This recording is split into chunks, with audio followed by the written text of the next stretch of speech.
What's up, everyone? Welcome to episode 3 of the Untitled live stream.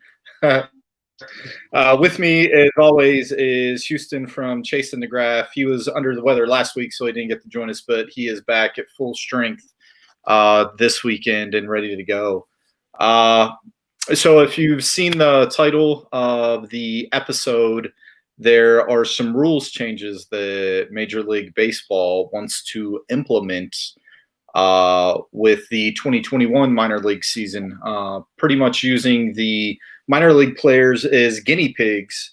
Now that they own minor league baseball, they can kind of do whatever they want. But first off, I wanted to get started with how are you doing, Houston? How's your week been?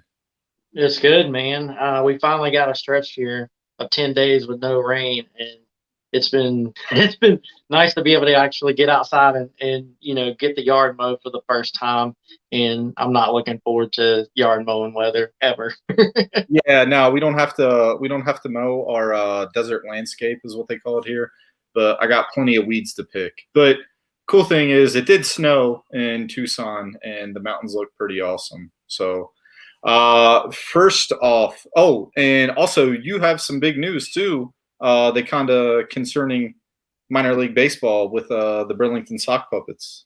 Yeah, yeah. Actually, last Friday, um, or a couple of days before that, I reached out to the Burlington Animal Shelter, who I've done a fundraiser with one time already, and I was like, "Hey, I have a signed bat by Fernando Salas. He was part of the 2011 St. Louis Cardinals World Series team, and I was like, I want to put this bat up for auction for you guys." And they thought that would be a good time to also announce their partnership with the Burlington Sock Puppets. They're going to be the animal shelter is going to be a sponsor of the sock puppets, and they're going to work together to try to uh, build a relationship with the animal shelter and kind of get more animals adopted and more funds that way. So last Friday, I literally took my lunch break to go down to the sock puppet stadium so we could film the promo video where we revealed that we are going to be doing the fundraiser and actually be there for the announcement of their partnership together. So that was kind of I don't want, in the grand scheme of things, it may not seem like a big deal, but for someone like me to be there for an announcement like that, it was kind of like a once in a lifetime thing. No, that's still cool because I mean, a lot of uh, a lot of places all over America, you don't have access to a major sports team, and even if you did, they probably wouldn't give it to you unless you're, some kind of a rich donor or something. So, I mean, you gotta reach out to your local professional sports team, and that's one of the big things about minor league baseball is how it unites communities. Because, I mean, I'm not saying that a community is going to go under if a team leaves, but having the backing of the community plays a major role in that team's success. Because I don't know, nothing against Burlington, but I don't know how many people are going to take a vacation to go to Burlington to see the sock puppets play. But the people that live in the local area, they're going to go see the sock puppets. So it's always, Absolutely. yeah, it's always good to foster those types of relationships. And that kind of leads me into the first change. That's, well, it's not really a change for the 2021 minor league baseball season, but it does involve a minor league team, a former short season team, which is what Burlington used to be, was a short season team. They're still going to be short season, but they're part of the new the wood bat, kind of like collegiate league Yeah. team. So the first thing is the Eugene Emeralds. They're one of the teams that was, I guess you could say, got the golden ticket from Major League Baseball to keep their affiliation. And for the longest time, the Eugene Emeralds were an affiliate of the Chicago Cubs, but that changed this year. They became a San Francisco Giants affiliate. That left the old affiliate, the Salem Kaiser Volcanoes, without a team. And one of the cool things that Salem Kaiser did was they kind of said, all right, well, screw you. We're going to create our own league. So they've created their own league. I think it's called the Mavericks League, where it's them and three other teams, so a total of four teams, and they've they're going to play at their old stadium. But I'm kind of getting off topic though. That can be something else that we talk about for independent ball. But and sorry if I'm looking down because I have to read the article because it's pretty long. So. Yeah. Major League Baseball has told the Eugene Emeralds that if they do not build a new ballpark within 5 years, then they are going to pull their affiliation with the Eugene Emeralds. So Eugene's up in Oregon. They used to be a short season team, but now they were bumped up to High A, the High A West League. And a couple of the sticky things with that is first, they think that they get this affiliate, and I want to say MLB did 10-year contracts with them. So now they're giving them a 5-year ultimatum where if you don't build a new stadium, then we're done. And as most people, well, I wouldn't say most people, but stadiums they take a long time to build, and that's a huge ask to be able to find the funding, raise the funds, find somewhere to build the stadium, because you have to do site surveys, things like that, make sure where you're building the stadium, because the batter's eye, you don't want the sun setting in the evening in the batter's face, things like that. And another sticky situation is that they share that ballpark. It's called PK Park. They share that ballpark with the University of Oregon baseball team, which that may not seem like a big deal now, but you have to remember that since they were a short season team, the Emeralds didn't start their season until the Super Regionals, and the College World Series starts.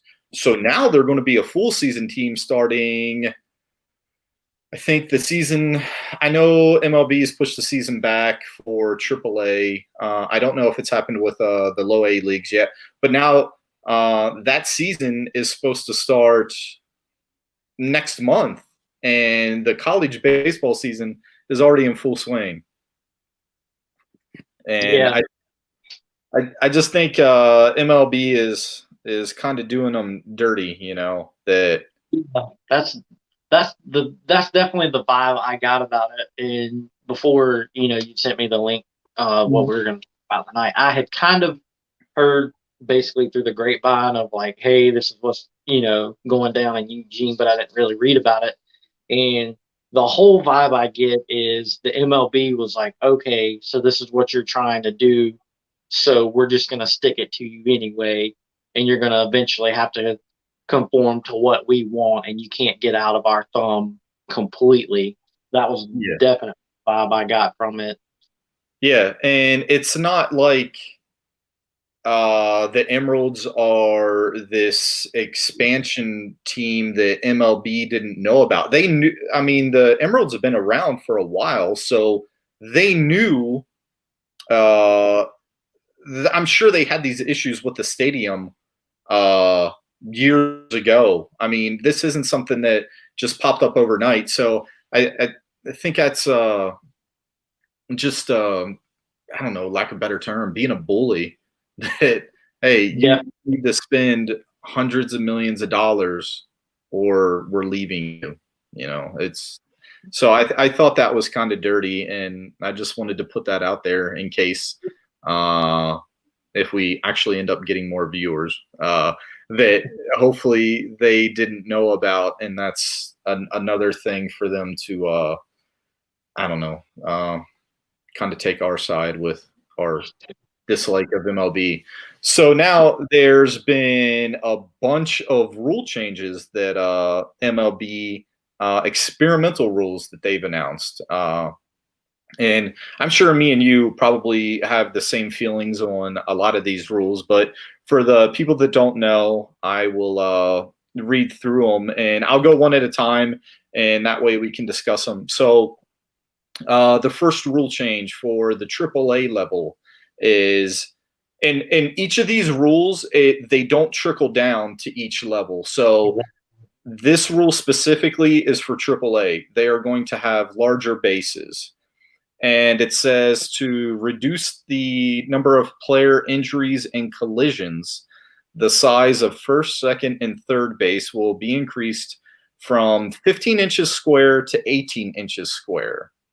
Uh, and then it says the competition committee also expects the shorter distances between the bases, uh, the increased size to have a modest impact on the success rate of stolen base attempts and the frequency of which batter runner reaches on ground balls and bunt attempts.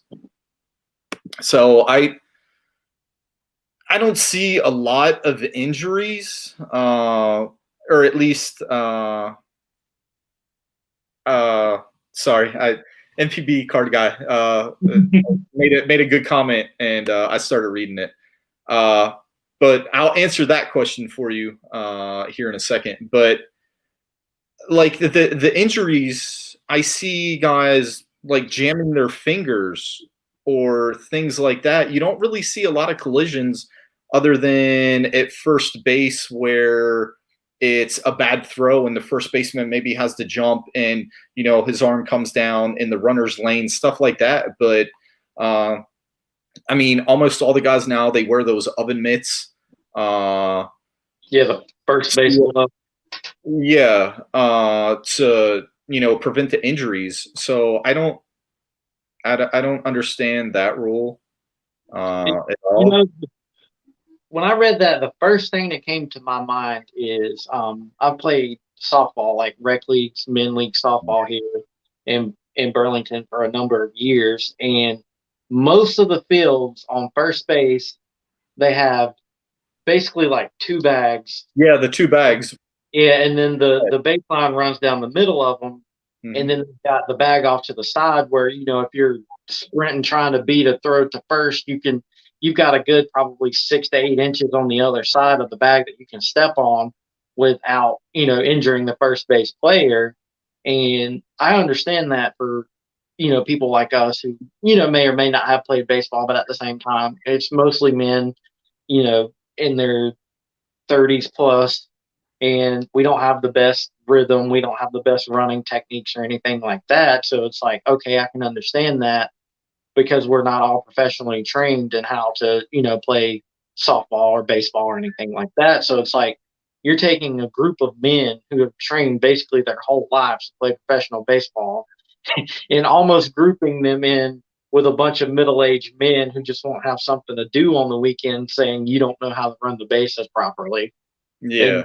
And I know that's probably just an absolute stretch and a reach of a way to look at it, but that was the vibe I got when they were talking about bigger bases to prevent injury. Well, that's the bad thing is we can only speculate because they haven't said what type of injuries. Is it, breaking fingers, or I mean, if a guy slides too late, that's not the base's fault, and I just wish they would have given more information, but then they don't think about how this is going to affect the players because you got guys in AAA, the average age is, well, I can't say the average age because, I mean, you have those phenoms that are like 20, 22 years old, and they'll be there with the grizzled veterans, that are in their 30s, but that's going to make a big difference for a guy that has spent his entire life turning a double play with this size base. I don't think it's going to matter too much with the first baseman, but I think that'll affect the footwork of the shortstop and the second baseman. And real fast, I just wanted to hit up NPB card guy. So which league are they going to have the rule where they have to pay the minor leaguer a living wage? So MLB's answer to that question was, we are going to get rid of 40 some minor league teams, because that was one of their reasons Yeah. behind getting rid of those teams, is because they said, hey, we gave the minor leaguers raises. So, and the funny thing is, I haven't seen how much of a raise they've given the minor leaguers. The numbers that came out, yeah. Yeah, and I doubt they'll even say that. So next we have, and just to backtrack a little bit, the reason they are making these rule changes, they said, is that they were consistent with the preferences of our fans. But I would like to know what fans have been calling for these rules, because the rules kind of get more ridiculous, I think, as we go down. So now we have for Double A, people that hate the shift or love it, depending on what side of the coin you're on. This one rule changes for you. So this is all Double A, and this is, the defensive team must have a minimum of 4 players on the infield. Which, if you pay attention during the shift, usually they'll take like the third baseman will go over to the shortstop side, and then the shortstop goes into short right field. So, and then so the 4 players on the infield, each of whom must have both feet completely in front of the outer boundary of the infield dirt. Depending on the preliminary results of this experimental rule change, MLB may require 2 infielders to be positioned entirely on each side of second base in the second half of the Double A season. These restrictions on defensive positioning are intended to increase the batting average on balls in play. So this is a rule that is clearly to the benefit of the hitter. Yes, definitely. And it's with each rule, it gets more and more like they have paid somebody to come up with this. And each rule, you're just like, why? Mm-hmm. Like, what is wrong with this shift? I mean, you have players now that are better. They have better training. They're more skilled than players were 15 or 20 years ago. And I mean, you have absolute rookies coming onto the scene and they are just killing it. So why do we need to get rid of the shift basically in Mm-hmm. order to benefit the batter? And when you talk about benefiting the batter, is this our we're not going to see a batter's average go from 230 to like 350. I think if anything, we're going to see a 230 go to like a 235 or a 240, which, it's in the grand scheme of things, you're like, okay, this guy's playing better than he was last year, but I don't see any actual legitimate benefit from this rule, and much like any other rule, but I don't get what the benefit is. Oh, we're going to raise their batting average when they're not having a hard time with their batting average. Yeah. You have that one player or 2 players on the team who aren't anywhere near as good as the other, 8 to 10 players that bat or anything like that. But what's the giving those 1 or 2 players an extra 4 to or an extra 5 or 10 points on the batting average, and the whole part was like, oh, we'll readjust this if we have to. It's like, then why even make the rule at all? Mm-hmm. Well, me, and now I know we're speaking as though these are MLB rules, not yet, but me as an Orioles fan, the first thing that came to my mind was Chris Davis. He might be able to hit over 100 this year, without, if there wasn't the shift. Because Right. no matter what that dude does, he constantly pulls the ball.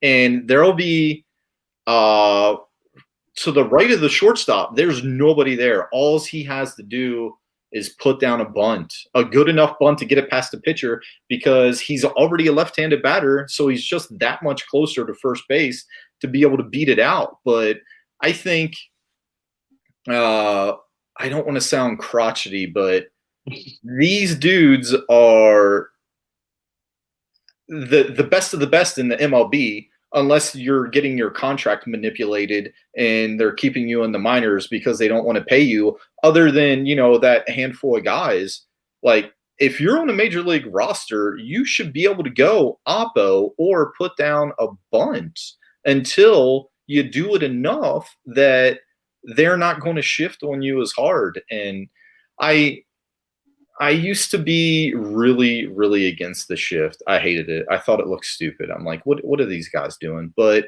you know what? If you're going to keep doing this, it shows that the defense is evolving. So why can't you as a hitter evolve? I don't get it.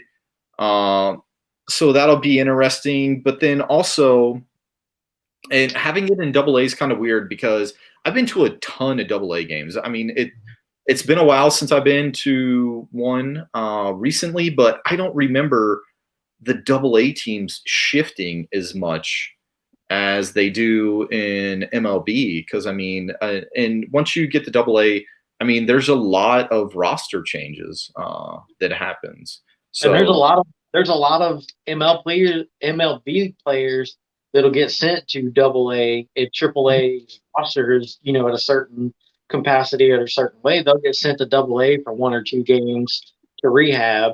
And I don't really think that's ever really longer than 2, maybe 3 games. But it's like, okay, so are you doing this?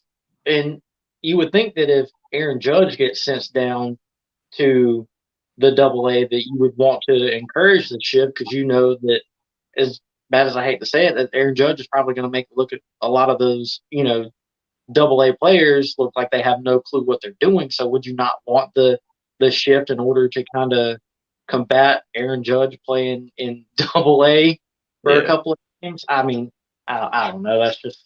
Well, I don't think they would have to worry about Aaron Judge because, I mean, he's going to strike out anyway. So unless you put somebody behind the catcher for maybe a drop third strike, then he's not in the base anyway. But Chris Davis, though, he rehabs a lot in Bowie, the AA affiliate of the Orioles, and he would definitely not get called back up to the Orioles because of this, unless they say his swing looks really good and he hit it hard. I don't know. So, okay, now this rule – this is for all low A leagues, all low A. So high A, low A. Hell, I don't even know if they call it high or low A anymore because of all the changes. So pitchers will be limited to a total of 2 step-offs or pick-offs per plate appearance while there is at least 1 runner on base. A pitcher may attempt a 3rd step-off or pick-off in the same plate appearance. However, if the runner safely returns to the occupied base, the result is a balk. Depending on the preliminary results of this experimental rule change, MLB will consider reducing the limitation to a single step-off or pick-off per plate appearance with at least 1 runner on base. So this one, I think, really handicaps left-handed pitchers that can, pick people off. John Lester, not as much because the dude can't throw first. But yeah, I don't know. It's me being old again, I guess. But I like seeing dudes get picked off, and sometimes, the starting whatever pitcher's in there, they'll throw over 2 or 3 times and not give them the good pickoff move, and kind of lull that base runner to sleep or, catch him not paying attention. Exactly. So I think that's kind of crappy, especially because you have so A-ball, excuse me, these are going to be the younger guys, right? Guys that probably got drafted out of college and then, or guys drafted out of high school. But these college guys they're going to be more polished and they may have a good pickoff move, especially a left-handed pitcher. And that is a huge advantage for a pitcher to have a good pickoff move. Somebody like Andy Pettit, I'm not saying that Pettit wouldn't have been great without a pickoff move, but I mean, it certainly helped his career. And if you can't keep the base runner honest without the fear of a balk, especially if when I read the last sentence where they could MLB would consider reducing it to one pickoff per runner, then yeah, and that rule I don't like either. And that it's not really an MLB thing, but the one thing I didn't notice in the statement was what's the idea behind this rule? Is it to try to speed the game up? Is it to try to because that's what I think it is to try to speed the game up instead of the pitcher throwing 5 or 6 pickoff throws to first, and they're focused on the batter more. But I don't see a benefit. What is this benefiting? My reason, well, my thinking is that it's kind of twofold. One, to speed up the game because you're not going to get those constant pickoffs. And then two is to create more excitement because stolen bases are cool and it's a dying art. Guys like Ricky Henderson and Willie McGee, Lou Brock, Vince Coleman, those dudes were stealing like 150 bases plus a year. And I think now maybe the league leader gets 40 stolen bases.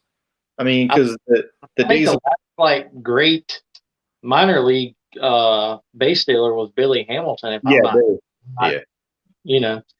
I mean, I can't remember the numbers he put up. I just remember reading about it like on ESPN, like every other couple of days. It was like Billy Hamilton, steals this many bases in a game. Billy Hamilton has stole this many bases or whatever. And then after that, just kind of like no more stolen bases in the news. So I do see that aspect of it as well as to, that person's got a 4 or 5 step lead and he's leaning. Is he going or is he not going? And I see you got your offensive and your defensive standpoint there because from the offensive standpoint, you're wanting to bolt the second as safely as possible. But from the defensive standpoint, you want to keep this guy from getting to second as much as possible. So again, it's just like, what's the real benefit here versus, as far as excitement and the game, which I don't think are two very good reasons to make a rule change like that at just one level. That's my opinion on it. Yeah. And then, so our next one, and this is only for the low A Southeast League. They haven't found a suitable sponsor yet, so who knows? It'll probably be the low A Southwest Southeast League presented by like Dr. Scholl's or something. I don't know.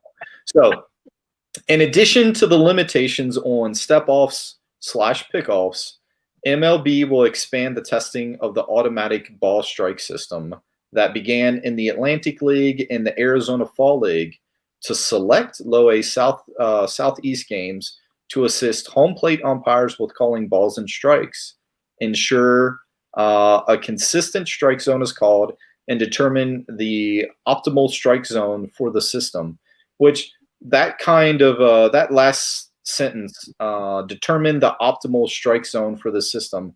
I didn't know that each minor league level had a different strike zone. I thought it was, chest to the knees. But the other thing is, I mentioned that they began this 2 years ago in the Atlantic League, which at the time was independent, completely independent from MLB. Now they're a partner league, and the Arizona Fall League. So MLB was able to do this in the Arizona Fall League because MLB owned that league.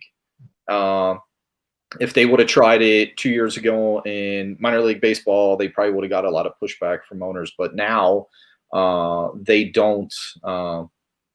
They're their own bosses. They own everything. So I don't have a problem with this one with the robot umps.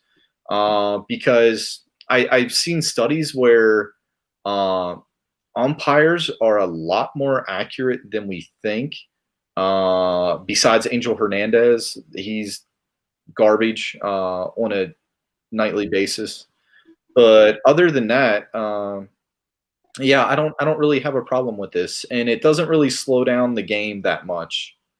So, Yeah, uh, I'm right there. I'm right there with you on that one. I know at first glance it seems like some type of like AI robotic, thing that's going to just take over umpiring completely, which I don't know, maybe it will in the future, but like you were saying that the umpires and stuff are better than we think or thought they were at one point, and so I don't really see it coming into play that much, and I don't really see it, you know, being a big deal um, anytime soon, anyway. But yeah. And then, so the last rule change. This is for low A West. Um, in addition to the limitations on step offs and pickoffs, following successful pace of game rules testing among Florida State League teams in 2019, on field timers, one in the outfield, two behind home plate between the dugouts, will implemented to enforce time limits between delivery of pitches, inning breaks, and pitching changes. The on field timer used in Low A West will include new regulations beyond the system currently used in AAA and AA to reduce to reduce game length and improve the pace of play. So this is basically saying, hey, pitchers, this is another I feel is an advantage to a batter. Hey, pitchers, you need to hurry up in between your pitches. We don't care about guys like Nomar Garcia-Pera that are going to do your tightening your batting gloves after every pitch, or people that like to step out, things like that. Um, I've been to plenty of games now where they have the clocks, and I don't see how it sped up games at all, because you'll see the timer will be counting down, and once the pitcher comes set, then the timer stops. They're not still timing him from when he sets to the actual delivery of the pitch. So, I mean, if they're really going to split hairs about seconds, then why don't you put a timer on when they come to their set and then when they deliver the pitch? yeah, yeah, and that I haven't. Obviously, you've experienced it more than I have. We don't have that around here, but that would be my thought. Just reading the rule and just kind of going down the list without having any knowledge of it and just looking at the rules specifically, is that you would think that it would be from the delivery of the last pitch to the delivery of the next pitch. You would have X amount of seconds, but from the delivery of the last pitch to just set, and then once he sets, he could sit there for another hour and a half, I guess, and it doesn't really make a whole lot of sense in that aspect. Yeah, yeah.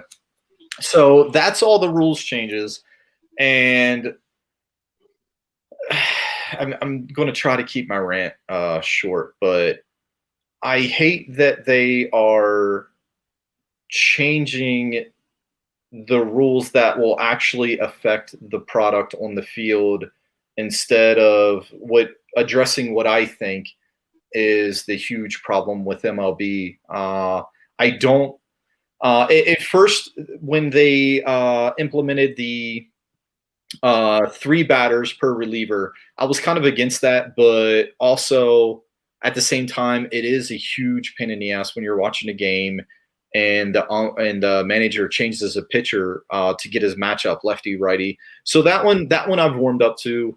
The not the automatic intentional walk. I hate that. I Yeah, absolutely hate it. I don't think it saves you that much time, and I'm one of the people that was actually at a game where a botched intentional walk changed had an effect on the game. So I'm an Orioles fan. I was at It was the Orioles were playing the Marlins in Camden Yards, and this was I'm dating myself because Miguel Cabrera was still on the Marlins at the time, and they were going to intentionally walk him.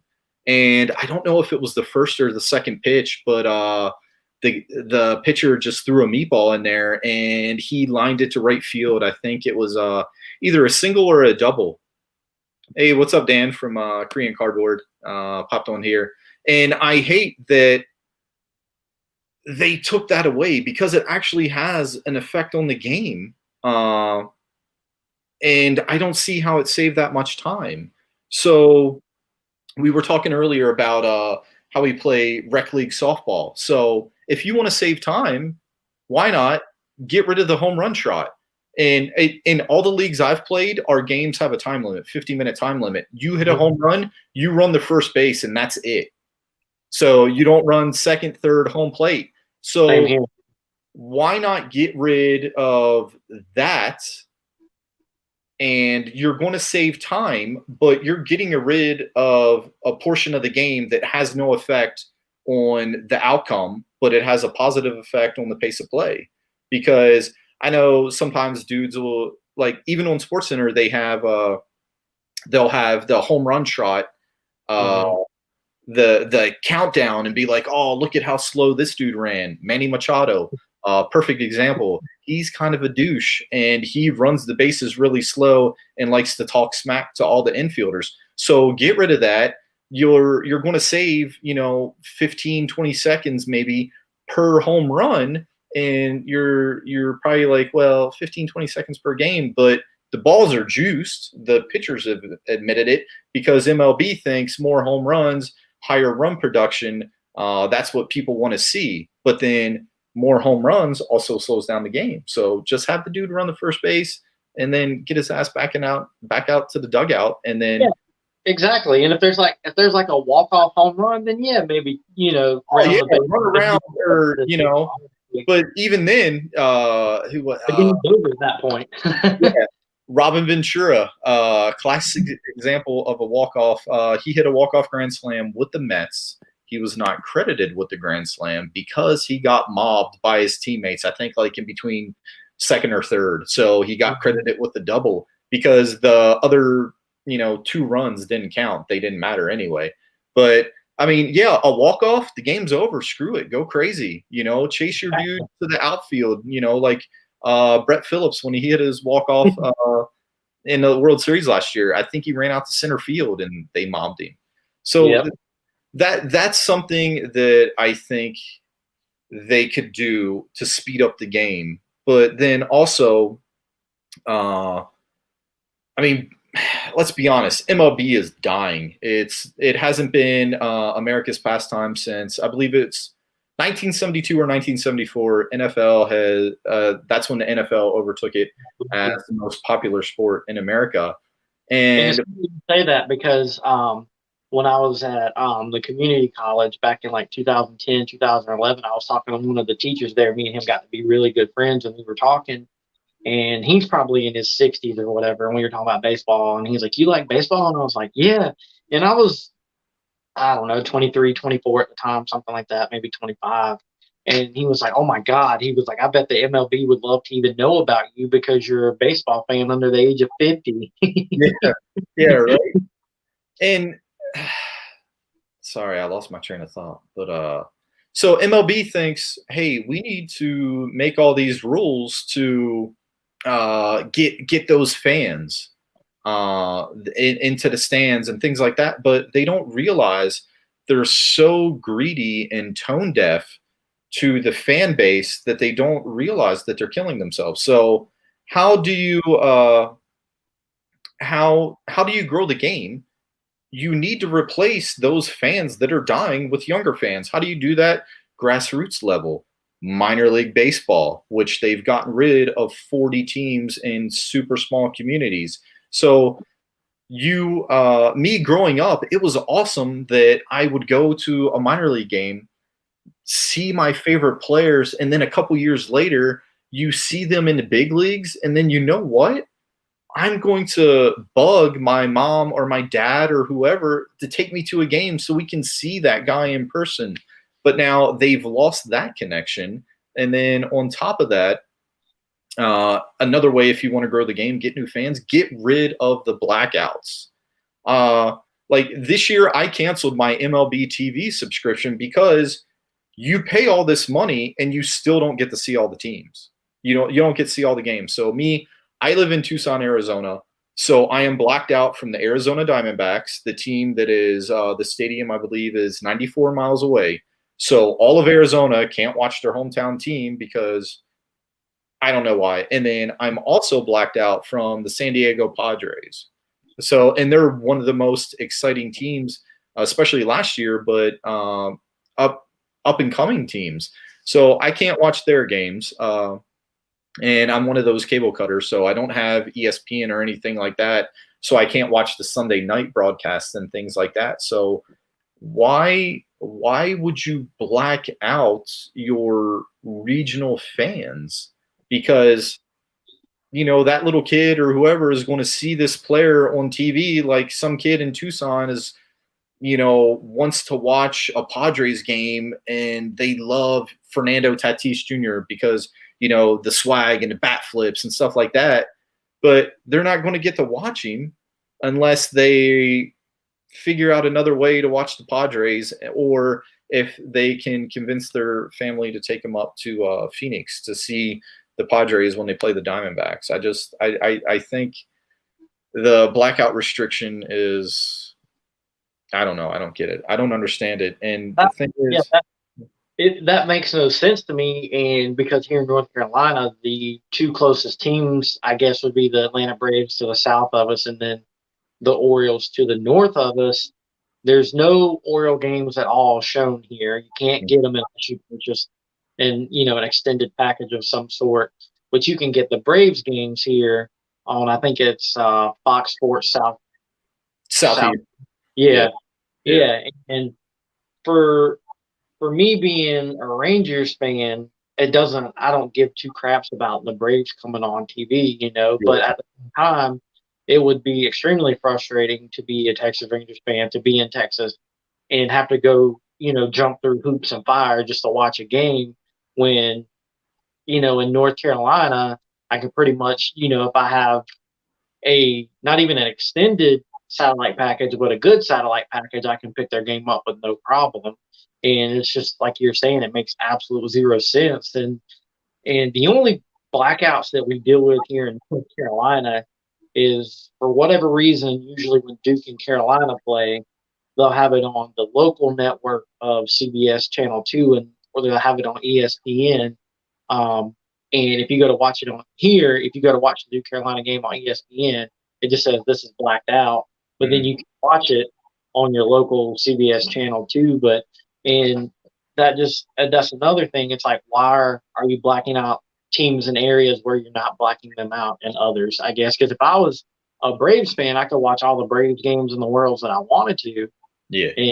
And I don't know if it's because of, like I was saying, we don't really have an MLB team here, but if I was a Braves fan, I could watch them all day long, which makes no sense to me for an actual Braves fan that lives in Atlanta. Yeah, and Dave brought up a good point. I've actually heard of this before, but I've never actually met anyone. So I don't know if you can see the comment, but I can. His uncle lives in Iowa and is blacked out of the Cubs, White Sox, Cardinals, Twins, and Brewers. 5 MLB teams he's blacked out of, and he lives in Iowa. Like, it's already bad enough, no offense, Iowa, that he lives in Iowa. Like, what baseball team do they have there? The Iowa Cubs. And then in Dyersville, they have the Field of Dreams, where the Field of Dreams game got canceled last year because of COVID. But that makes no sense. Like, MLB should be like, hey, there's most likely tons of baseball fans in Iowa. Why are we screwing them out of 5 teams? And 5 pretty decent teams. I mean, lately, the Cubs are kind of White Sox are coming up. Cardinals are always good. Twins haven't been bad lately, and the Brewers are good. So that's like 5 huge teams that could use the marketing. And MLB, I don't know. I don't get it. And then on top of the MLB TV subscription, that you think should be awesome, teams don't even broadcast all their spring training games. Sometimes you can listen to it on the radio, but almost every baseball team I know of, they have their own local station. The Cubs have Marquee Sports. The Mariners have Root Sports. The Orioles have Masson. The Nationals have Masson too. And those two flip flop from games. And yet they can't even broadcast their local teams. They won't even broadcast their spring training game. I mean, hell, the first spring training game of the year for the Orioles this year was against the Pirates. Trey Mancini made his season debut. This dude just battled colon cancer and he was out for a year. And you would think that you would want at least one camera there to catch that and kind of, I don't know, like, moment. yeah, it's a huge moment. And, you know, he got a standing ovation in the stadium of, 2,000 fans or whatever because of the spring training limitations. But the Pirates, that's a good one. So Masson, this is what it stands for. Peter Angelos is he's the one of the owners of the Orioles. They have like this conglomerate, but he's the head guy. But the Pirates, they broadcasted their spring training game, so why can't the Orioles? But yeah, so that was my rant, and yeah, I don't know if you wanted to add anything else about the rules changes. Pretty much the only other thing I would add is along the lines of trying to speed the game up. Would you, if you're trying to speed the game up, would you not do something about limiting how many times the manager comes out and addresses the umpire after the umpire makes a call or something the manager doesn't agree with? Or would you not limit that time as well? Because I know here in Burlington, I've been to a couple of games where the manager went out and talked to the umpire. Sometimes it got heated, sometimes it didn't, but it would go for several minutes at a time. And I've watched, MLB games on TV where it seems like the manager maybe thought that the ump wasn't fair to his team, I guess, in a way. And, like every 2 or 3 innings, he was going out there and addressing the umpire, whether it got heated or it was just a conversation. And it's like, if you're trying to limit the time and trying to keep people engaged and trying to keep their focus on the game more, would you not address that as well? Or is that just something I'm grasping and reaching for? I know they have mound visits on a lot of the scoreboards now. They'll have the amount of mound visits, and that is for how many times you go out and talk to the pitcher. Whether or not there's a rule about how many times you talk to the umpire, that I don't know. But yeah, I could research that and look into that. But yeah, I don't know of anything either. And it just seems like it would tie into everything that would be something that would be very simple, wouldn't affect the batter, the pitcher, offense, or defense, to where if the manager's going to come out and say something, maybe that it doesn't have to be time limited, but there could be some parameters set as to keep the flow of the game going better. Mm-hmm. Yeah. Oh, one other rule that I thought of that I absolutely hate: extra innings, runner on second base, because that also affects obviously it's there to affect the outcome of the game because they don't like ties. I used to hate ties, and then living overseas and seeing like the KBO, they have ties after the 12th inning. I don't have a problem with ties, but how do you feel about? Yeah, that's one of those things to me that it's not a big deal. Like, I mean, you don't. I think that the ties are so, or would be so minimal that I don't see the benefit in going from potentially 8 to 10 ties in the season to none, and 8 to 10 throughout the entire MLB. And I just think they're so minimal, or they would be so minimal, that it's just the MLB trying to flex their muscle and put their nose in something just to say, hey, look what I did. I came up with this rule. Again, they're paying somebody to come up with these, which is just absolutely. Yeah, certainly not us. And So my thinking was when they made the change, they said, "Hey, this won't affect that many games because the amount of games that go past the 12th inning are so minuscule." So if you want people to watch these games, okay, instead of at the 12th inning, no runner on base, home run derby, 5 pitches. At the beginning of the game, you submit a player from each team. Maybe this guy looked really good in BP before the game, so he's going to be your guy. Each team hands it to the umpire, right? Yes. And then Dave is right. It is an international baseball rule. I know they do it. I believe in things like the Premier 12, stuff like that. Yeah, WBSC. But my idea, I think, would be a lot cooler. So 5 pitches, home run derby. You know, you bring your batting practice pitcher out there. It won't take that much time to pull the L screen out, get their little mound that they put in front of the pitcher's mound, throw off of that, and plus, you could see maybe 10 home runs. But yeah, and also that's kind of how I got this idea, Dave. It's like a shootout in hockey or soccer. That's awesome. I do not watch soccer. Really, probably won't ever. But if there's a shootout on, I'm going to watch that because it's awesome. Love hockey. Yeah, and the shootouts there before the NHL actually made that a rule where they were going to have the shootouts after overtime. That was one of the most exciting plays in hockey is having the shootout, and it still is, even though they've implemented this. So why not have 5 pitches per selected batter per team, right? You get like a little 5-minute break or whatever after the 12th inning to get everything there. And then, all the fans will probably, if he's a righty, they're going to move to left field. If he's a lefty, all the fans will move to right field, because you see how crazy people go for home runs in MLB. And if you watch the home run derby, like there's casual fans that tune into that just for the home run derby. They don't care. Yeah.